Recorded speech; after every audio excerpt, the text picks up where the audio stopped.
नमस्कार विद्यार्थी मित्रांनो, मी प्रदीप अवसर तुमचं सर्वांचं स्वागत करतो माझ्या यूट्यूब चॅनलला। बघा, आतापर्यंत जे आपण शॉर्ट व्हिडिओ बनवत आहे ना, तर ते तुमचे जे आहे ना ट्रिक्स जे आहे ना पूर्णपणे तुमचे डाउट्स क्लिअर व्हावे त्यासाठी आपण ते व्हिडिओ बनवतो, ठीक आहे। तर आज आपण बघणार आहे 2025 मध्ये जे आहे ना सध्याच महाराष्ट्र शासनाचे जे आहेत ना त्यांनी काही डिक्लेरेशन केलेलं आहे की तलाठी भरती जे आहे ना या भरतीचं जे जाहिरात निघणार आहे ही डिसेंबर महिन्यामध्ये निघणार आहे। म्हणजे डिसेंबर या वर्षीचे डिसेंबर जे आहे ना डिसेंबर 2025च्या अखेरीसमध्ये याची जाहिरात निघणार आहे, ठीक आहे। आणि जागा किती राहतील माहित आहे का? आता जर आपण तसा विचार केला तर टोटल महाराष्ट्रामध्ये जिल्हे किती आहेत माहित आहे का? 36 जिल्हे आहेत, बरोबर आहे। आता या 36 जिल्ह्यामध्ये आता काय सध्याची परिस्थिती काय माहित आहे तलाठ्यांची? तर एक तलाठी जर का असेल ना तर त्याला 4-5 गावाला जे आहे ना रिपोर्टिंग करावं लागतं। म्हणजे काय की 4-5 गावं त्याच्याकडे दिलेलं आहे, एवढा पदभार दिलेला आहे। त्यामुळे एका तलाठ्याला जे आहे ना 4थ्या किंवा 5व्या गावी जायला जवळपास 1 महिना लागतो। मग हा तलाठ्यावरचा जो आहे ना ताण कमी व्हावा म्हणून महाराष्ट्र शासनाने काय सांगितलं की यावर्षी परत जे आहे ना एक भरती घेण्यात येणार आहे। आता ही जेव्हा भरती घेण्यात येणार आहे ना तर मग ही भरती घेण्यात आल्यानंतर नेमक्या जागा किती असतील? फॉर एक्झाम्पल जे आहे ना आपण जर म्हटलं तर 36 जिल्ह्यामध्ये जे आहे ना एका जिल्ह्यामध्ये आता एक सोलापूरचे आहे बघा, त्या सोलापूरला जे आहे ना जवळपास 100 जागा भरणार आहे तेवढं त्यांनी सांगितलं एका जिल्ह्याचं। म्हणजे 36 जिल्ह्यामध्ये आपण ॲव्हरेज जरी पकडलं 100 जागा भरतील तर याचं किती होतात टोटल जागा माहित आहे का? 3600 म्हणजे 3600 हे एक ॲव्हरेज सांगितलेलं आहे। आणि वेळेवरती हे जागा वाढतच असतात नेहमी, ठीक आहे। कारण की जे सध्या तलाठी आहेत त्यांना जे वय होते ते रिटायर होणारच आहेत आणि हा जे आहे ना जेवढं काही कामाचा ताण आहे त्याप्रमाणे हे कमीत कमी जे आहे ना 5 ते 6000 पर्यंत जागा भरल्या जातील। आणि नाही जरी भरल्या गेल्या तर 36च्या 3600 तर एवढ्या जागा भरल्याच जातील, ठीक आहे। आता हे जागा भरल्यानंतर जे आहे ना भरपूर विद्यार्थ्यांना काय असते आता बघा हे जे तलाठीचे जे पेपर होतात ना याचा बेस कुठला असतो? फक्त 12वा वर्ग जो आहे ना म्हणजे 12th वरती याचा बेस असतो। त्यामुळे याची जे काठिण्य पातळी जी असते ना डिफिकल्टी लेवल काहीच नसते, इझी लेवलचा पेपर राहतो। मग इझी लेवलचा पेपर राहतो म्हणून काय होते की मुलांचा स्कोर हा हाय जातो। हाय गेल्यामुळे काय होतो की इथं सिलेक्शन लवकर होतो। म्हणजे तुम्ही 4 किंवा 5 महिने जरी मन लावून अभ्यास केला, 10-10 तास जरी केले, 7-8 तास जरी केले ना तरी सुद्धा तुमचा रिझल्ट येते। तर आज आपण चर्चा करणार आहे की याच्यामध्ये कुठल्या कुठल्या विषयावरती कशा प्रकारे प्रश्न विचारले जातात, ठीक आहे। तर सर्वात पहिले समजून घ्या की जे तलाठीचे पेपर होतात ना याचा जो बेस आहे ना 12 वर्ग जो असतो ना म्हणजे काठिण्य पातळी जी आहे ना 12व्या वर्गाची इतकीच आहे। म्हणजे प्रश्न जे आहे ना सोपी विचारण्यात येतील, ठीक आहे। आता बघा याच्यामध्ये इंग्लिश ग्रामर असते 25 मार्कासाठी, ठीक आहे। म्हणजे इंग्लिश ग्रामर जे असेल याचं एक्झाम्पल बघा मी तुम्हाला सांगतो हे क्रॅक करण्यासाठी काय काय करावं लागेल। सर्वात पहिले समजून घ्या इंग्लिश ग्रामर येते 25 मार्कासाठी, ठीक आहे। त्याच्यानंतर जे आहे ना म्हणजे 25 प्रश्न विचारले जातात। आता बघा इंग्लिश ग्रामर जे आहे 25 प्रश्न विचारले जातात। मग हे किती मार्कासाठी असतात माहित आहे का? हे 25 प्रश्न असतात विचारलेले जवळपास, म्हणजे एका प्रश्नाला 2 मार्क असतात, हे असतात 50 मार्कासाठी, ठीक आहे। त्याच्यानंतर जे आहे ना मराठी ग्रामर जे आहे ना 25 प्रश्न विचारले जातात 50 मार्कासाठी। त्याच्यानंतर रिझनिंग आणि मॅथ म्हणजे काय की तर्कशास्त्र आणि गणित हे विचारले जातात 25 प्रश्न, हे असतात तुम्हाला 50 मार्कासाठी। त्याच्यानंतर जे आहे ना जे आपलं करंट अफेअर झालं, जनरल अवेअरनेस झालं, म्हणजे याला आपण मराठीत म्हणू सामान्य ज्ञान। सामान्य ज्ञान याच्यामध्ये प्रश्न कशावर विचारले जातात माहिती आहे का? भारताचा भूगोल, महाराष्ट्राचा भूगोल याच्यावर प्रश्न येतात। त्याच्यानंतर प्राचीन इतिहास, इतिहासामध्ये काय येणार? प्राचीन इतिहासावरती कमी असते, बट मध्ययुगीन इतिहास आणि आधुनिक इतिहास याच्यावर खूप जास्त प्रश्न विचारले जातात। त्याच्यानंतर काय विचारले जाते? विज्ञान जे असते ना 5वी पासून तुमचं 10वी पर्यंत जरी तुम्ही सायन्स केलं तर त्याच बेसिसवरती प्रश्न विचारले जातात, बाकी काही नाही विचारले जात। आणखी तुम्हाला जर का कॉन्फिडन्स किंवा नशील विश्वास तर 12वी पर्यंत करा सायन्स, ठीक आहे।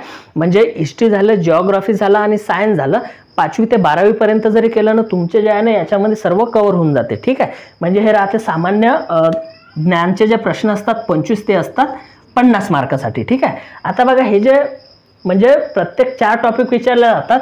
इंग्लिश ग्रामर 1, मराठी ग्रामर 2, त्याच्यानंतर रिझनिंग मॅथ असते 3 आणि नंतर असते करंट अफेअर किंवा याला जनरल अवेअरनेस म्हणा किंवा सामान्य ज्ञान, हे असे 4 टॉपिक असतात। प्रत्येक टॉपिकला 25 असे 100 प्रश्न विचारले जातात। एका प्रश्नाला 2 मार्क म्हणजे असे जे आहे ना 200 मार्काचा हा पेपर असतो, ठीक आहे। आता हे जे 200 मार्क जे असतात ना 100 प्रश्न तुम्हाला सोडवा किती लागतात माहित आहे का? 2 तासामध्ये। 2 तासामध्ये जे आहे ना हे सोडवावे लागतात. मग आता हे 2 तासामध्ये जे आहे ना तुमचा पेपर जो आहे ना, सध्या TCS हा कंडक्ट करते पेपर, हा ऑनलाईनच पेपर होणार आहे. ठीक आहे, मग ऑनलाईन जर का पेपर होत असेल तर TCS जे आहे ना पेपर पॅटर्न हा इझी काढते, त्यामुळं कट ऑफ हाय जाते.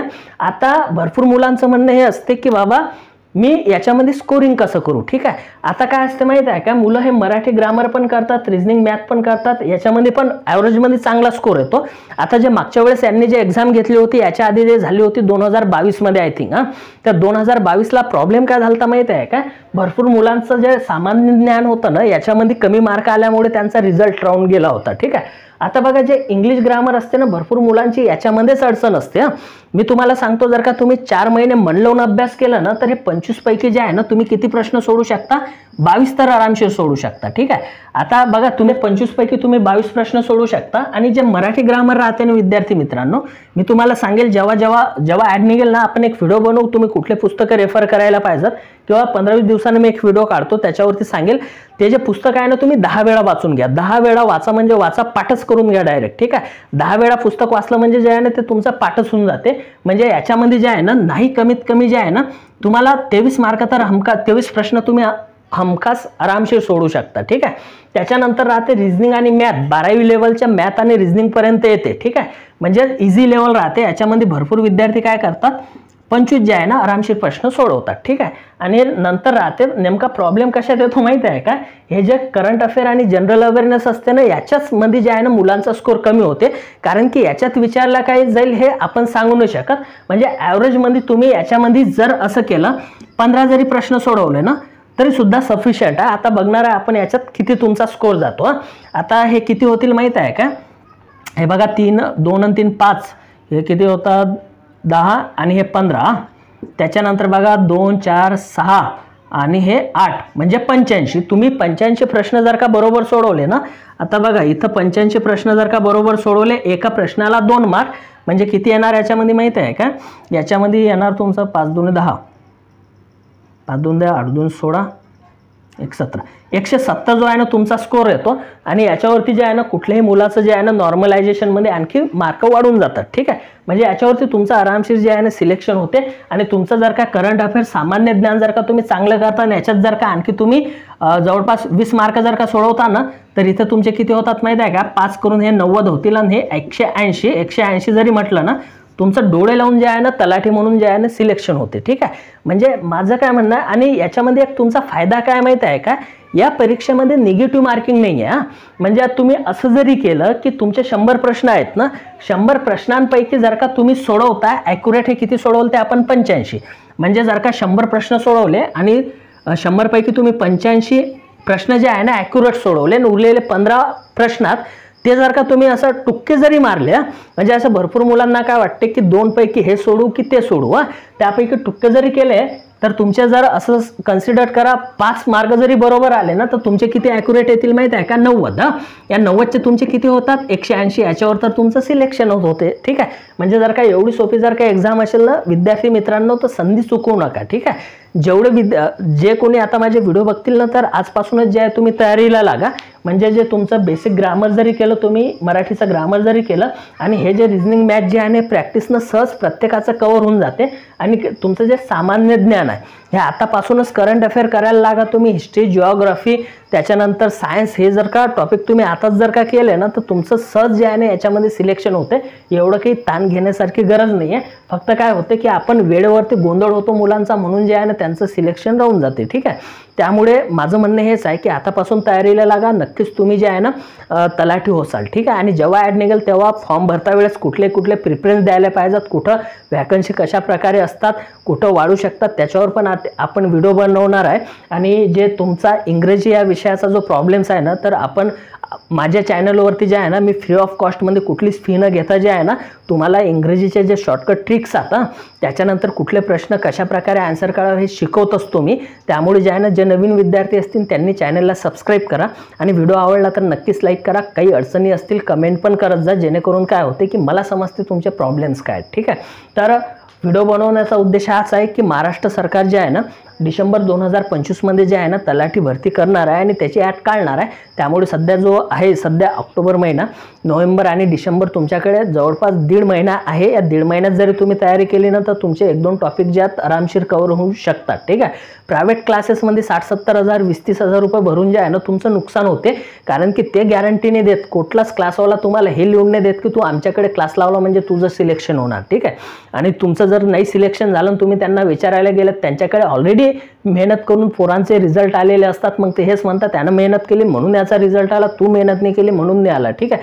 त्यामुळे इथं पैसे देऊन जाय ना आपलं नुकसान नका करून घेऊ. ठीक आहे. जिथून जे आहे ना मी तुम्हाला पुढे हे पण सांगणार आहे की कशा प्रकारे अभ्यास करायचा.